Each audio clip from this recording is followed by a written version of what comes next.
Alors, était paru il y a quelques années. On avait beaucoup aidé dans cette émission. Pas émission. Émission. Le syndrome de Croyd. Le syndrome de Croyd de Mark Welansky chez Pocket. Alors ça, c'est devenu un polar culte. C'est un type qui écrit merveilleusement bien. L'histoire, elle est très simple. C'est une jeune femme qui est épanouie dans sa vie extraordinaire. Tout va bien et tout. Mais chaque fois qu'elle prend le métro, il y a quelqu'un qui est poussé sous les rails. Et là, on commence à se poser la question, c'est le début d'un livre à suspense. On se dit, est-ce que cette femme est folle? Est-ce qu'elle n'est pas folle? Est-ce qu'il y a un complot? Et surtout, l'incroyable, c'est que, là, on le sait maintenant, mais tout le monde a été voir dans le dictionnaire, c'est-à-dire qu'on pense que cette femme est atteinte du syndrome de Croyd. Mais dites pas plus. Mais non, mais le syndrome de Croyd, un syndrome qui pousserait les gens... Oui, mais voilà. Et alors, le problème, c'est que vous allez voir si ça existe ou pas, c'est que il est tellement fort, c'est que tout le monde a été voir ce que c'était que ce syndrome de Croyd au niveau médical. Et stop. Et stop. Non, il faut lire le livre. Et donc, ce qui est encore plus extraordinaire, c'est que tout est dans la fin. C'est-à-dire que ça fait partie de ces grands auteurs de polar. Un grand auteur de polar, c'est celui qui réussit ses fins. Ouais. Et là, la fin est extraordinaire, ça vous tient. Donc ça, c'est devenu culte. Mark Welansky, le syndrome de Croyd, c'est chez Pocket. Et alors il a écrit d'autres qui sont excellentissimes. Et là, il Dossier nous ressort... Vasselot, c'est aux éditions... Paul Pédiction. D'accord. Et alors on est un peu sur le même schéma, c'est-à-dire que je me suis dit oh là là là là, il nous reprend. Alors on est toujours une jeune femme, elle est coach. On l'emploie dans une grande entreprise de luxe. Il y a le PDG qui lui dit écoutez, moi j'ai une directrice financière en ce moment qui va pas bien du tout.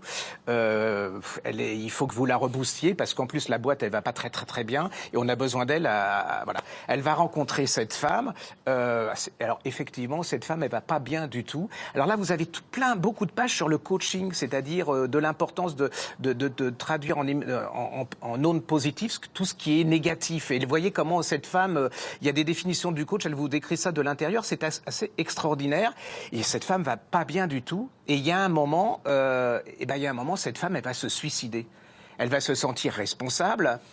On s'arrêterait là, mais pas du tout. Elle va être attaquée dans son parking. Et elle va avoir un syndrome, c'est-à-dire que vous savez, à la fin, on ne sait pas si on reconnaît les gens. Elle arrive à un moment où on ne reconnaît plus son mari, où il y a un décalage entre le chose. Et on se demande pourquoi elle a été attaquée. Autre manière, elle regarde une photo, et la photo de la femme qu'elle était censée coacher, c'est pas la même que celle qu'elle a rencontrée. Mais l'originalité de ça, celui qui va résoudre l'affaire, c'est pas ça, c'est qu'un jour, elle fait une conférence et il y a un certain Emmanuel Macron qui est dans qui l'écoute et lui, il est tellement fasciné par cette femme, il se dit, je veux être coaché par cette femme. Alors vous allez pénétrer dans l'Élysée par les conseillers du soir, vous savez, dans les petites feutrées et tout, et il va être coaché par cette femme. Entre trucs, il y a deux histoires qui sautent. C'est une OPA d'une entreprise chinoise sur cette entreprise. Alors vous allez pénétrer dans tout le monde des OPA, des entreprises chinoises et le célèbre Emmanuel Macron.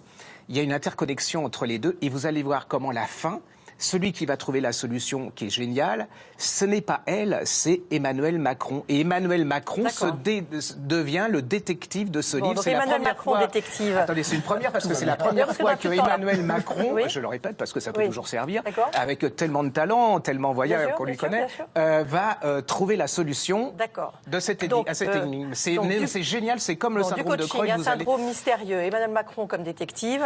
Du coaching pour le contrat. Voilà. Dossier Vasselot, c'est vraiment très Mark Welansky chez Pulp Édition. Merci. Non, plus du tout.